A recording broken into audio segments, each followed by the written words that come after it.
That's it. Yeah, probably needs to go a bit more about there. Yeah, tighten it up. You got that? Yeah. And I'll let you, let me just move the guitar out of the way. I need to do that back to front, don't I? That way. Will it affect the light if it's sort of somewhere? Bit, yeah. Let me just make sure it's out of shot. That's, is that, yeah, you want to... Nah, perfect, so shot. Okay, I just need to book this. I often forget the first. When you ready? Hi, my name's Billy Loveridge.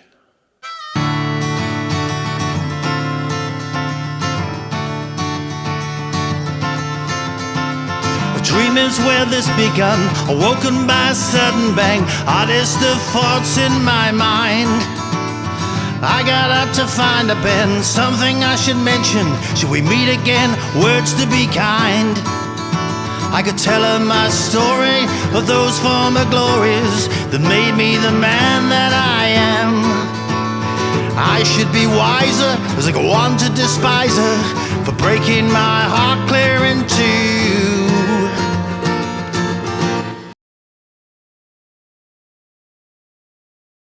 First ever guitar, it was a bit of an odd one really, because a guy I was working with brought this guitar in. It was, I don't even know, to this day, I don't know what the name of the guitar is, but I do have a picture of me and my mum standing there with me holding this guitar. It was 1970, I could play maybe 2 or 3 chords.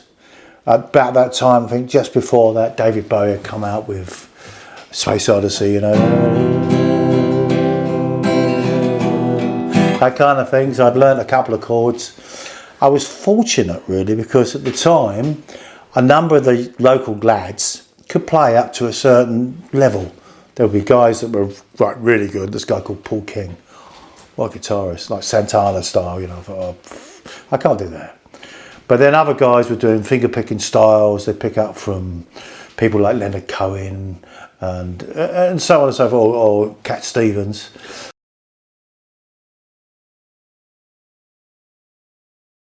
It was an electric guitar, and I was a little bit sceptical about that. I thought, oh, I don't know if I want this electric guitar.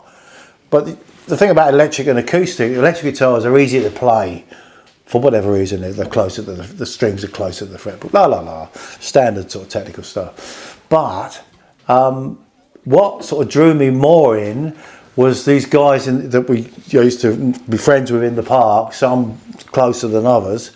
And there was always be a guitar being passed around, and somebody would play whatever they knew at the time. And they might have a picking style, and they'd be like...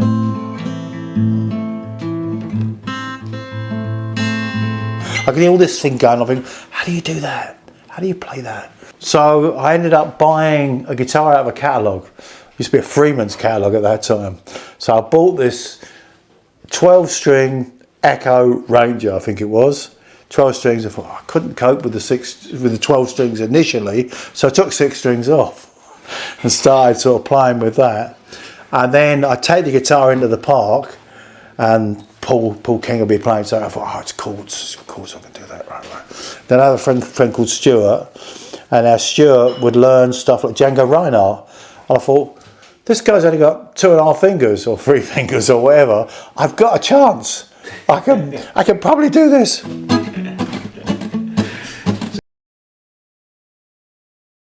I'm 15, which is quite old to be playing. These kids at the time, have been playing since they were about 11, 12, that sort of age.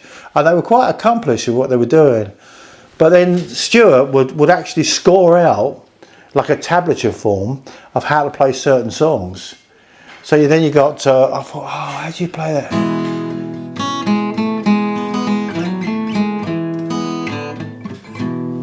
I thought, oh, I want to learn that. How'd you do that? And he wrote it out for me, and I thought, okay. And then you start looking at the Beatles catalogue, if you like, and you start learning songs from them, you know. I probably sat in my bedroom for probably about, according to my mother, about 1.5 years. And she said, you know what, that's my favourite song. Everyone learns to play that. So I thought this was it. So House of Rising Sun, played to death. But I then, around about that time, I started writing songs. But it was actually just before I kind of got a grip on how to play guitar up to, you know, just basically. And I had one of these, they were like a flat cassette players. I don't remember these ones, they were just flat with the buttons at the front. Where the cassette goes in and you press the button, eject, and it pops up. So I was using that. I think that's where it started. I started just recording what I was playing. And it was just very basic, simple sort of songs. But that got me into it. I thought, oh, I want to do this. I think that's the best sort of way forward. As you say, you record your backing tracks almost and just play along to what you've already just recorded. I thought, oh, this is interesting.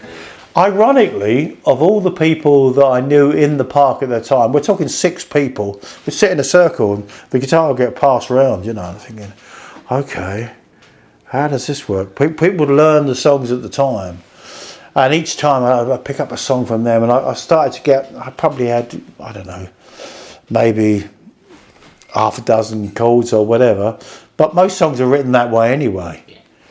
So it went on, I was still writing my songs, and I started working for Pinnacle Records. I did a solo thing in a pub, fairly local. I would have been 73, something like that. So I'm 3 years in. I'm sitting in a pub, I'm sitting on a stool. I'd learnt some Bob Dylan songs, and I've got these songs and some of my own songs on another stall here. So I'm playing along these stalls right in the middle of the pub, right? And some people I knew were there, not many, just a few. Pub's quite full up. So I'm playing away, yeah. And this guy came along and went, all right, mate, anybody using that stall? Put the music on the floor and walked away with the stall. And I'm like, what? That was quite scary, and it took me a little while to get over that because I needed that prop, if you like. I needed to be able to read what I was doing. But the following year I went to Butlins in Somerset, in Minehead, and I did a season down there. I wasn't working as a musician. I had a job as a accommodation porter or something like that. So you weren't a redcoat? No, but in the evening there were guys, I met a couple of guys from Liverpool who loved singing, and they said, oh, I see you got the guitar. I had the it's 12 string now. I've got to put the other 6 strings on. Put the other 6 strings back on because it's a fuller sound. I've learned a bit more confidence. So we're there, and these guys, they would get up and they would go, everybody's talking at me, or tired yellow ribbon round my old oak tree, or whatever the song was at the time.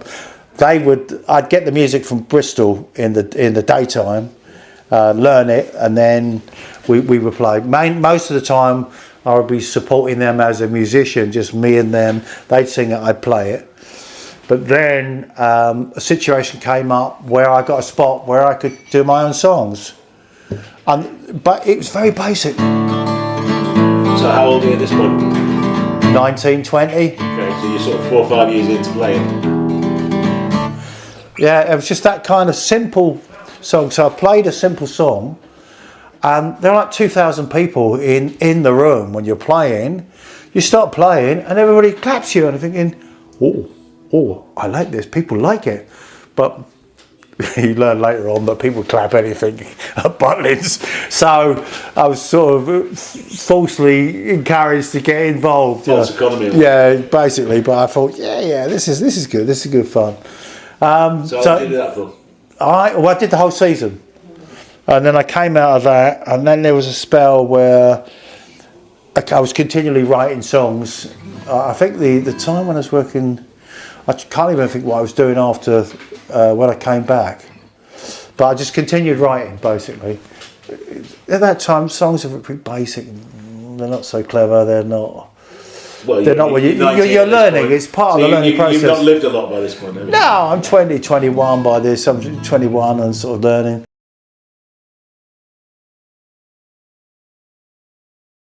The first band would have been 75. I think 75. What were they called? So with the Fibs and the Frills. But the Fibs was spelt with a Y instead of an I. Oh, we don't miss a trick. So Fibs and the Frills. And what it was, a guy came to the flat I was living with a girlfriend there, and he came along, but he was a bit of a jazzer. So we started getting together. He knew that I wrote lyrics and that. What that did for me, that made me more rigid in, okay, start learning rhythms. And rhythm is my thing. Well, I say my thing. I'd like to think it's my thing.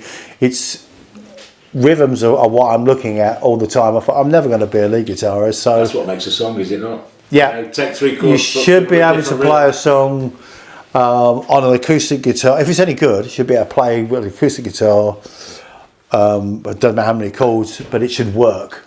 And if it works on an acoustic guitar on its own, then you've got something, and then you take it from there. Really, that's what I think. But other people might disagree with that. 7 or 8 gigs, I think. Great band. I mean, the jazzy guitarist, the drummer I worked with up in Swanley there. The bass player was actually a lead guitarist himself, so he could play fantastic bass.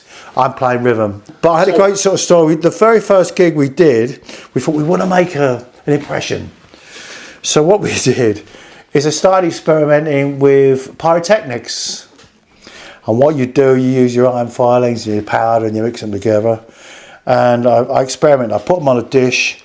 I set up some wires. I connected the 2 wires together on the dish with the switch off. You switch it on. The moment you switch it on, so I've done this thing. I thought, oh great, I'll just make it a little bit bigger. So I set 2 of these up on either side of the stage for this very first gig. Well attended, all the relatives come out. We've probably got maybe nearly 100 people there. It's low ceiling, and I've set them up, and the guy went, oh, hang on a minute, mate, let's see how these work. So I did what I did in my bedroom, and it just went, he went, yeah, be all right with that. I thought, okay. He's gone away, so I've set them up, and we're playing Faith Healer as an opening song. This is the opening song for us, and it's all building up. So I say, these guys are great players. So we're building up. Before we got to that, dun, dun, dun, before we get to that first striking chord, I've got to set this thing off on the foot switch. So there's people about as far away as you are from the stage while we're playing. And I went, da, da, da, da, da, da, da, press the button.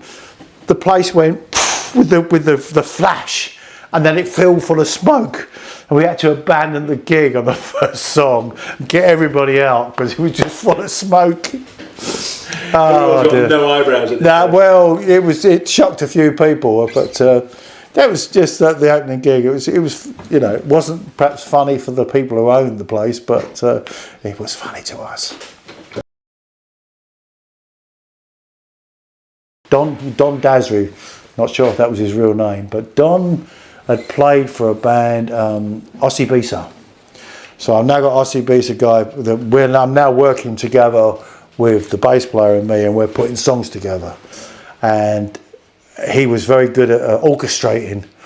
So I said, right, okay, you play this, but don't play that. He's a bass player. But he knew how to, it's all about what you leave out. Yeah. Don't play that, but don't play that. It's and I started to learn more about how you create songs. I thought, oh, this is interesting. The impact, isn't it? The impact and how you do it and how you make a song work. So I'm now working with him. We've now got a drummer, a guy called Dasry, and his brother called Mikey. Dasry's playing drums, Mikey's playing percussion. About halfway through us rehearsing, the drummer decides to change religion, and he's not allowed to play in a band. So that's life. He goes out, we get another drummer. We've still got his brother Mikey on percussion. It's now starting to work. Now we need a lead guitarist. So I'm now moving into a different cultural music. I've now got a guy from Ghana. I think, okay, now I've got a percussionist, he's from Grenada. And I'm thinking, okay. So you start to learn about almost like world music. And they're working stuff, it's...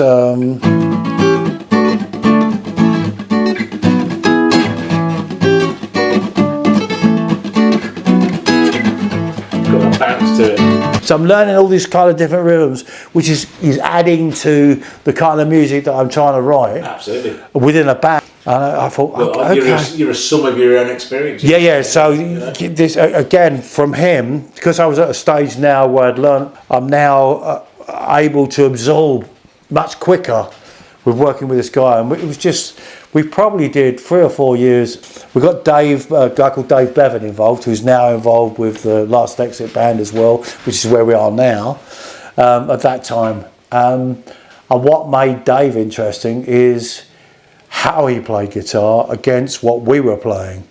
We decided we were going to call the music swamp rock, right? So we got this undercurrent of world music, this kind of thing going on underneath, and this kind of almost like a Van Halen thing. Don would know how to put a song together. If I'm playing, I'd have a simple little rhythm.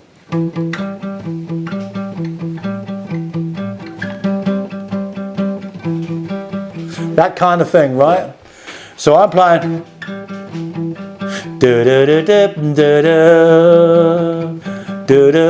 So that's what the guitarist is playing over the top. Yeah.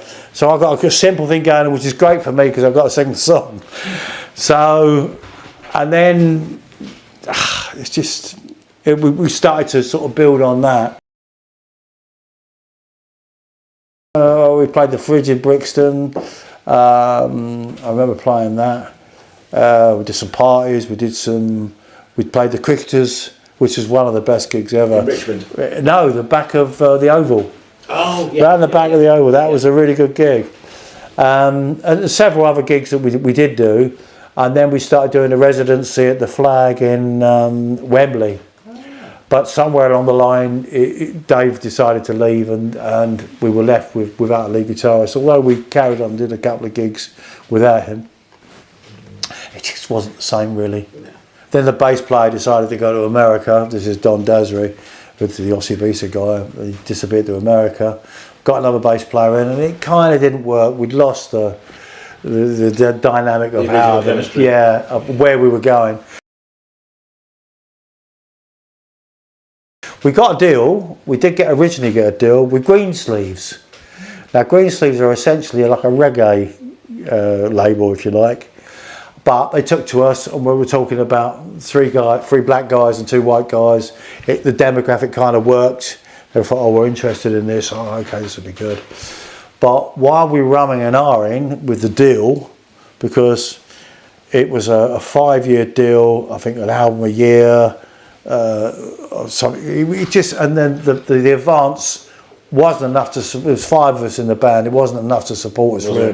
We ummed and ahed about it, but it's nice to get a deal, but it's not going to work for us. And then it took a guy called Tipperary, who had come into prominence through the Reggae Sunsplashes, and they decided to invest in him, which was good in a way, but it shelved us. We'd already recorded music, but we couldn't do anything with it because it's tied in with the record company. So for 5 years, we couldn't do anything anyway. So before even the 5 years was up, the band disbanded and forget about it. Yeah. We went later on than that, and then I got involved with a couple of guys, and they were called Star Music, and I recorded at their studio. I got signed up by them for 2 years. I'm on my own by now. We're now moving into the late 80s, probably 88, something like that. We're at that stage of the game. But what they do, they work hard to try and promote your music within that period of time. If nobody really picks up on it, that's the end of the contract. Away you go. I did get I started trying to push it myself, and I went to a record company called EG Records, which were in Kings Road at the time. And I'd already been punting around the cassette, if you like. I was quite used to them playing half a bar or whatever, flicking it out of the machine and throwing it at you and could get out of my office kind of thing. Now, on this particular company, EG Records, now I chose that one because Brian Ferry was one of their artists, and I kind of sang like Brian Ferry at the time, and the music kind of lent that way. And the guy did the thing that I was expecting him to do, where he flicked the cassette out of the machine up in the air, grabbed it, ran down the corridor. I thought, oh, he's just going to choose a different window. Your cassette is going out that window. If you want it, go use the side entrance. So it's the King's Road. Right, yeah, it's in the King's Road if you want your cassette back. This is what I'm imagining, right? He goes down, he's playing it to somebody else down the corridor. Oh yeah, comes running back again. He says, we'll offer you a deal. in-house songwriter, I thought, oh, okay, I got a bit cocky, right? Don't get cocky in these situations, right? I got a bit cocky and I thought, yeah, okay, we'll see how it goes. You got any more stuff? I said, yeah, I'll put some stuff together. I was taking my time putting the next stuff together, but during that time, Brian Ferry, who obviously they've decided was going to be the man who's going to sing some of my songs, had left EG Records and started his own label. So that fell out of bed. They offered me 20 grand. This is in 1988 or 9, 20 grand per year, which was a lot of money then. And foolishly, I kind of went, yeah, well, I'll come back to you kind of thing. Obviously, I need to get the contract looked at, And obviously, things had changed, and then Brian Ferry had left, and then it was just, they haven't got anybody that's doing that style. So that was the end of that. I also got it to Cliff Richard, and the funny thing, I'd gone off and got myself a job as a driving instructor in 1990. And a girl I was teaching was friends with the manager of Cliff Richard. And I managed to get a couple of my songs to Cliff Richard. But his deal was, yeah, he'll take the songs on, but he does his own arrangement. So the points that you make on a song are diminishing by the moment you make almost nothing with doing him. You get 2% at the end of You get something along those sort of lines. And other sort of problems you get, people would buy your song. This is quite standard practice in the industry. They'll buy your song and they'll give you maybe 20 grand, but you've got no rights on it at all. They can say they wrote it. I could name some people, but I don't think I should at the moment. It could be on an advert for toilet cubes. Absolutely, it could go anywhere, but that's the nature of the beast, really. 1, 2, 3, 4.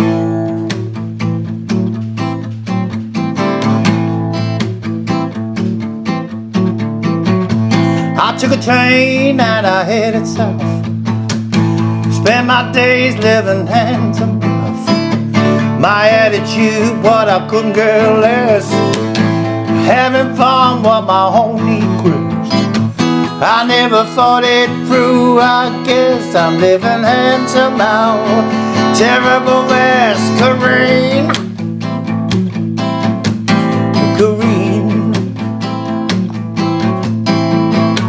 Was on the train that I met Corrine. Too good for me, but still a dream. Her attitude, what I help you out.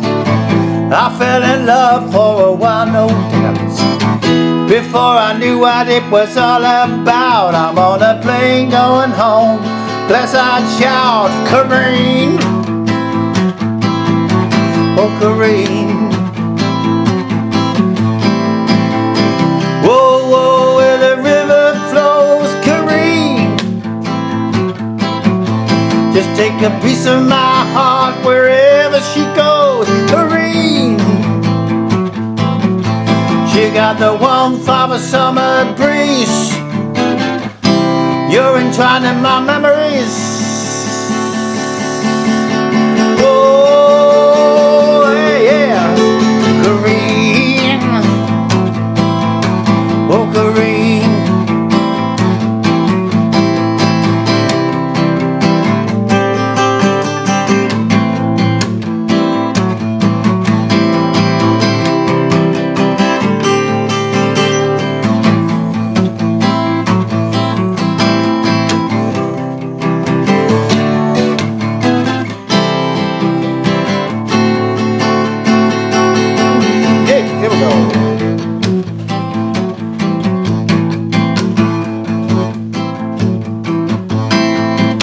Those lazy days in the Spanish coast, and it's a year where Corrine was host. The multitude was a joy to her, but all the miracles were as good. Though in parts it was all a blur, wherever she went, she would cause a stir, Corrine. Oh, Corrine. Whoa, whoa, where the river flows, Corrine. She'll take a piece of my heart wherever she goes, Corrine. warmth of a summer breeze. You're enjoying my memories. Corrine, oh Corrine. Whoa, whoa, where the river flows, Corrine.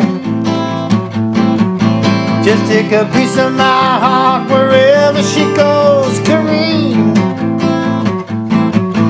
She got the warmth of a summer breeze. You're enjoying my memories, Corrine, oh Corrine, oh Corrine.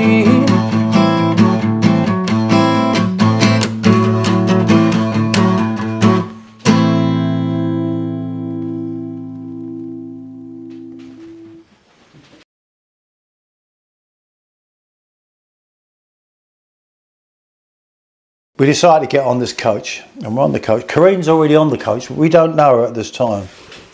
So the journey from Turkey to Nice was probably about, I don't know, it was quite a while, 3 or 4 days, something like that.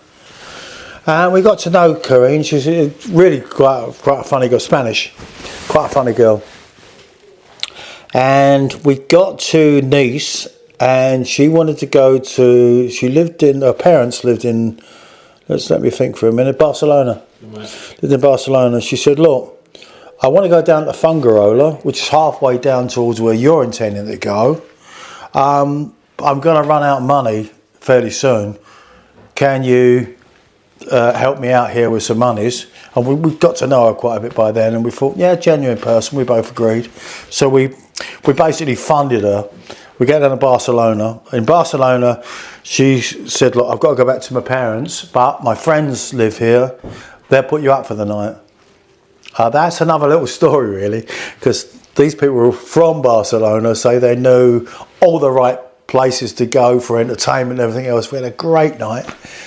Anyway, Corrine has joined us again, and we've now got on a train. We're now going from Barcelona, and we're going to go down to where are we going now? We're going down to Fungarola. Yeah, so we're heading south. This is where it's all about. We're headed south, and she said, well, look, we're going to be in Fungarola. I know what you're trying to do. I'll help you out in Fungarola. And she had a job there, so she was helping us out until monies came through from England, which is another little story. So she's now funding us, and the deal was we went down to, we'd left her at some point, I can't think when. We'd gone down to Port Barnous, but we timed it wrong. My friend was really good at scuba diving, so it's underwater. I'm really good at doing decks and stuff like that, so I was going to be working on the decks. But most of the boats had already left for the Canary Islands, so no work. So season's over. Out of season, basically. So we're now we're running out of money. Managed to get back to Fungarola, meets up with Corrine again. She's still funding us. I got some money wired through, as they call it, back from England, and now we've got a bit of money ourselves. And she said, look, I've got friends in Morocco. Let's go. You want to go to Tangier? Come on, let's go to Tangier. So it's me, my friend Dave, and her, and the three of us who ventured out to catch the boat. We're out to Ceuta, which is still part of Spain. From Ceuta, got a taxi down into Tangier. Had a great time with her and everything else. The thing about Corrine, I mean, in the time that we met her, she just was just a character. The cheapest hotels in any part of Spain are called pensions. So you stay at a pension hotel, it's cheap.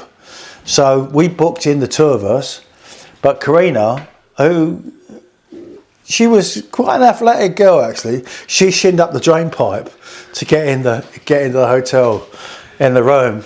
So there was just a funny little situation to just reminded me of that, right?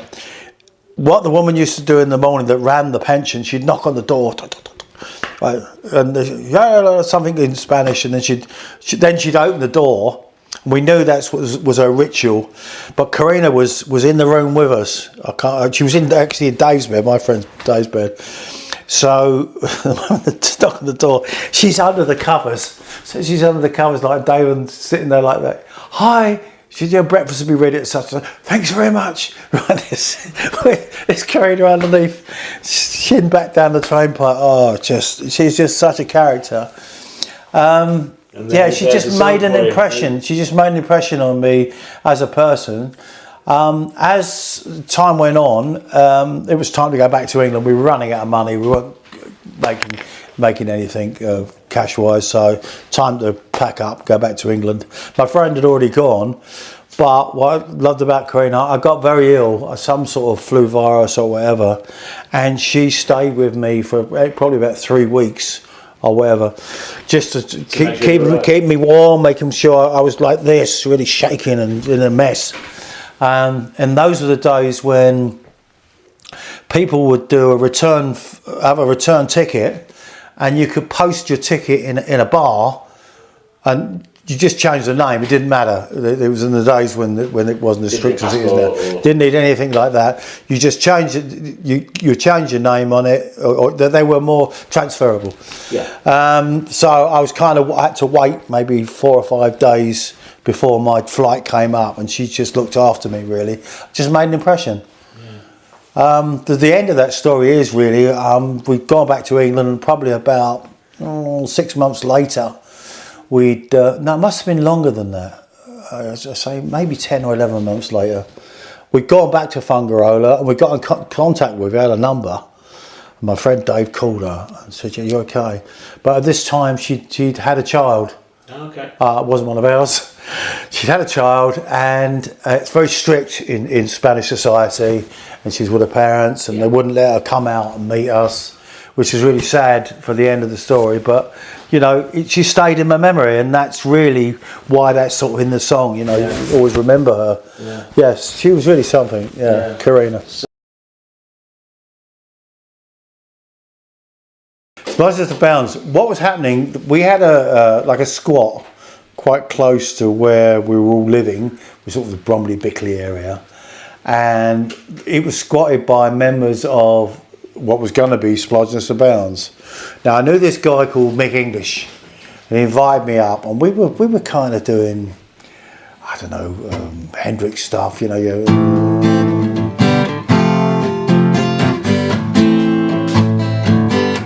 So that's kind of the music of the day, you know what I mean? It's just, we're putting a covers band together. And then one day, Max turned up. Now, I hadn't met Max at this sort of point, but he had a guitarist with him that kind of knew these the approach they were going to go with this punk thing. And I'm thinking, what's going on here? I said, 2 pints of lager and a packet of crisps. I thought, oh, no, not for me, thanks. No, I can't be doing that. You know, that perhaps wasn't the first song. I think it was probably Too gimmicky. Roger Moore or something like that. Something with Roger Moore or something. Too gimmicky, too simplistic. It was too. I just didn't understand it. I thought, you know, I'd seen obviously the Sex Pistols on TV and things like that, but that came from a different place. This was all quite jerky kind of music, and I thought, I'm not sure about this. I don't want to do this. Mick, you play with him on this. I don't want. It's not very good. No, this is basically, this would have, I don't forget what year we're actually at now. I think this would have been in 1980. This is in 1980. In 1981, they had a #1 with 2 pints of lager and a packet of crisps. And they're on top of the pops, and I'm looking at them. I know Christine very well, who was playing Christine Greensleeves or something like that, or they all had punk names or whatever within the band. I'm watching Mick play, and I thought,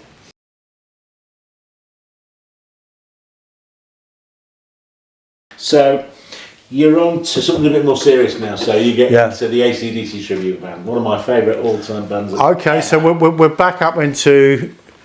Well, I played in another band before the AC/DC band, which is a band called Bishop's Finger. Now that was a good lineup. That's got some history. They had a guy playing bass who's Les. Now Les played with Phil Collins in a band called Flaming Youth.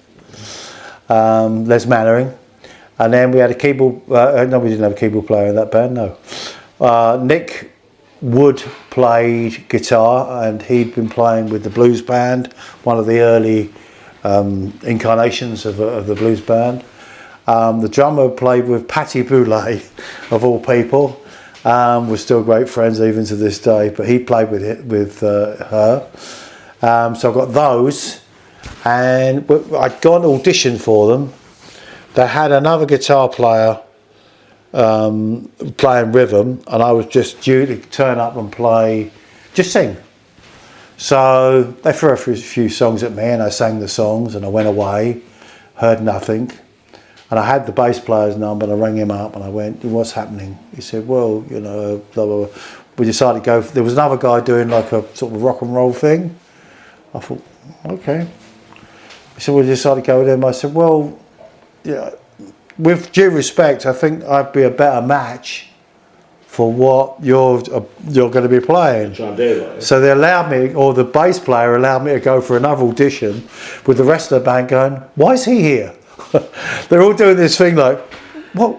Didn't we decided we're going to do this guy? Why is he here? So I did a few more songs, and they decided to go with me, which is quite good. I pulled a trick out of the bag because I can play a bit of harmonica, and I played a bit of harmonica. They went, oh, we want to do that. So as time moved on with that band, the rhythm player, who wasn't very good, just wanted to rehearse. He didn't want to do any gigs. They decided to part into the waves, and I said, well, I do play guitar as well, and that's where that started. And then that band had a turnover of all sorts of different people. We had John Tonks, who played with Nina Cherry, Paul Young, who's out at the moment playing with Voodoo Room. If you don't know who they are, go and see Voodoo Room. They do like Hendrix, Cream, that kind of era. Great drummer. So I got to know John. He played in a band. Then Nick left, and we got Steve Bolton in there. Steve Bolton, huge CV. Originally came from Atomic Rooster, which is Devil's Answer and all that sort of stuff. They're actually out touring at the moment. He toured with The Who. He toured with John Otway. This is all over the world. Paul Young from the Tear Your Playhouse Down album, who's on loads of videos, is a very engaging character. Unfortunately for Steve at the time when we were Bishop's Finger, his drugs got the better of him, and the band actually kicked him out, which is shocking considering his pedigree of where he came from. But he's come back and he's out doing it again, and he's clean. It's a good story. He's back. So you're playing with all these people. You're up in your game. Every time you play with people of that era, that standard, it just makes you better at what you do. So I've forgotten about we weren't doing any of the original stuff. We're now doing covers. But we got known to be one of the best bands in Kent at the time. Well, we just loads of gigs. I got really good at booking the band. We're out on Wednesday or a Thursday night, and we come back on a Sunday or whatever. And I got a taste for just doing live performances. I enjoyed that side of it. Yeah. You just get good at it. Yeah. You're honing your craft at this point. And the band, like when we fired up, big shows, lots of festivals. That went on from 93 to 99, I think. Okay. Something like that. And I was getting a bit. I think Nick, the guitarist who I had the best bond with, had left. And I thought, no, what are we going to do? An advert came up for a band, and I went along, and there's 4 guys there. Was it 4 guys? 3 guys, I think. Hang on, trying to think. Drummer, guitarist, bass. No, just 3 of them. And I turned up. I wasn't playing guitar. They just wanted a singer. And as it turned out, I knew the guitarist because I'd auditioned from a band probably about 3 years before, and he remembered me and said, do you know that band you auditioned for? We wanted you, but they picked somebody else. I thought, well, thank you. Anyway, let's play. So we started playing loads of covers, and we played 2 or 3 AC/DC songs, and then Gary Moore, whatever was sort of current that we all knew.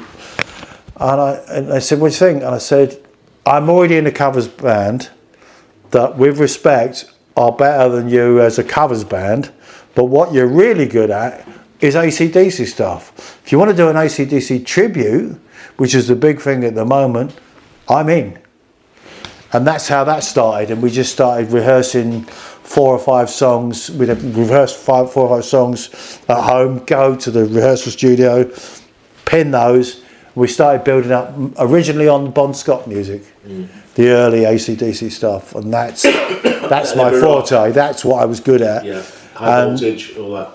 Yeah, Power Rage, all those things. Yeah, Power Rage. So that's where we were. So in the first couple of gigs we did, we'd go on and we'd do a mixture of covers, Gary Moore or whatever, and then the second half of the set we'd do all sort of AC/DC stuff. Right. And that started to build, and then the venues we were playing at said, can we come back and just do AC/DC stuff? And that started to build, and the name of that band was called Dirty DC. Ah, okay. Now, again, with my connections I'd already built up over the years, we managed to do a tour of Holland in '99, which was interesting to say the least. We got good reception out there. We were hoping that Angus would turn up because he was living in Holland at the time. His wife is Dutch, as most people know. And we'd gone somewhere very close to where he was living, doing a Sunday gig, the last of, I think, 5 gigs we'd done. Very loud. And we were thinking, how loud have we got to play to get this guy to come out and see us, you know? But I will say that one of the gigs we did go to, which was in Kingston, I can't remember the name of the venue, but it's quite well known. Chris Slade turned up, which was a real treat. He turned up, we're doing the Bon Scott stuff, and we saw him at the end, and people were coming up, have you ever met the real band? And we was in the corner, I went, that's Chris Slade. And I went, oh. So it was really quite cool. I mean, he's a lovely, lovely guy, you know, and he said, yeah, spot on, lads. And we knew we had something. Yeah. You know, I forget the name of the venue, but it's quite well known in Kingston. Yeah, the Grey Horse? Grey Horse, thank you. Yeah, it's the Grey Horse. Many times. So that was a real sort of shine there. I think that probably might have happened before we went to Holland. And we started to build momentum. The band's still going. We're talking, they're still out there. They're doing regular gigs. So... how long were you with them for? I sort of fell out with the rhythm player in Holland because, I don't know, we had a clash of personality or something. He's an Australian guy. We sort of fell out a little bit. I left them probably in 2001, joined another AC/DC band called Livewire from Hull. Now, they spotted me...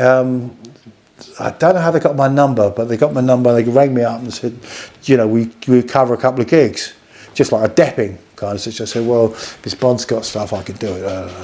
So without rehearsals, I turned up with this. It was a pub, the first one, that they had booked, and I turned up. Obviously, I'm getting paid for this show. I've gone all the way up somewhere like York. I don't know where it was, and I turned up, and they just give me a list of songs, and we did them. And we gelled straight away. And I thought, this is really cool. And that started to work sort of quite well. Yeah. And that would have been, as I say, Livewire, who are, in my opinion, right now, the best AC/DC tribute out there. No doubt about it. So you're basically in 2. Yeah, that's 2. So over how many years was this? Well, with Livewire, I was with them for about 5 years. We built it up from doing the pub gigs, and we were doing theatres and packing them out. Yeah. But we fell out.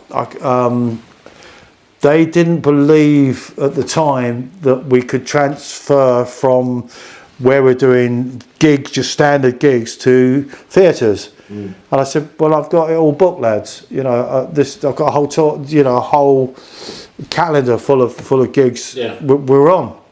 And there was a bit of like, nobody was quite sure they wanted to do it. I said, preview me at work. And then we fell out basically because I wanted to do that. They weren't sure.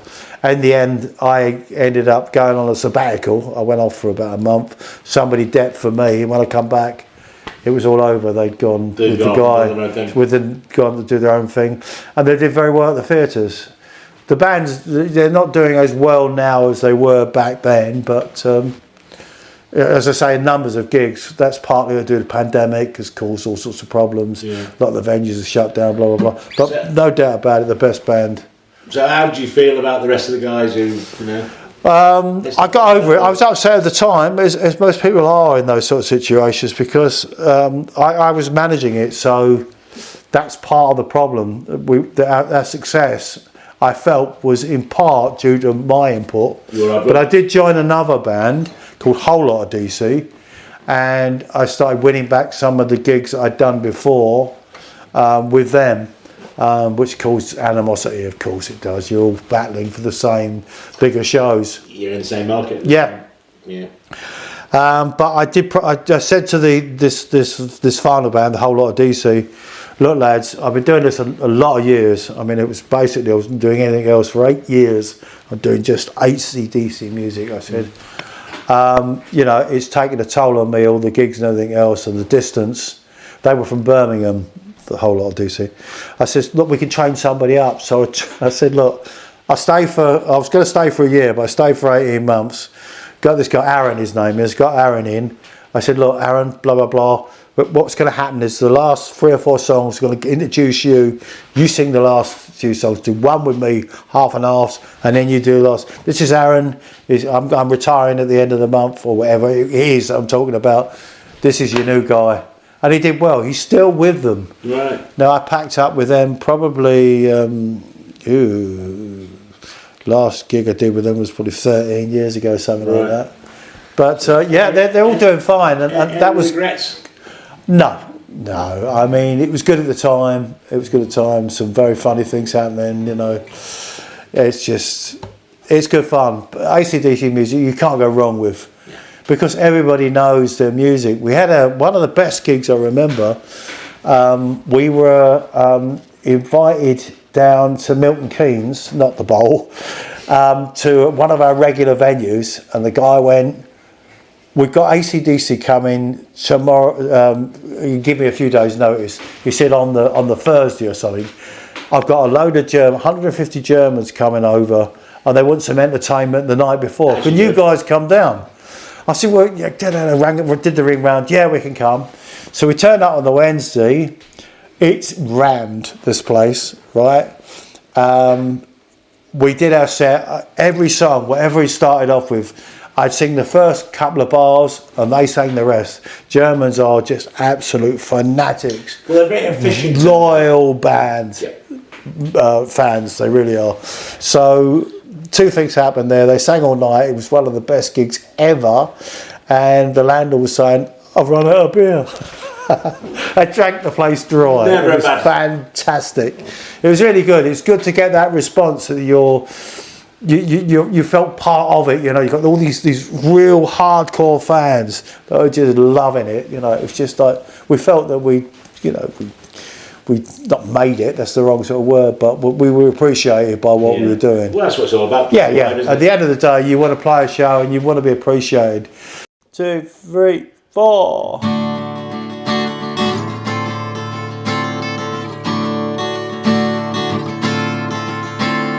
Dream is where this begun, woken by a sudden bang, oddest of thoughts in my mind.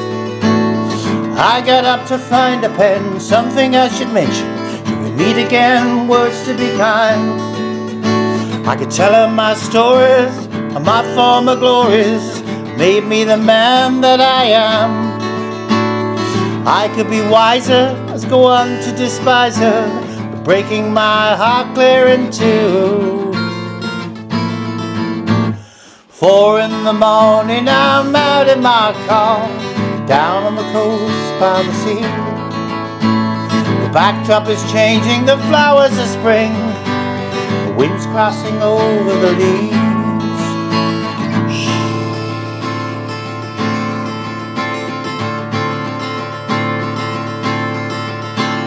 Shoreline is changing, out go the waves, exposing the beach for the day. I'm contemplating if procrastination has driven my woman away. And as the sun rises, life full of surprises, sitting here in a cafe drinking tea, suddenly realize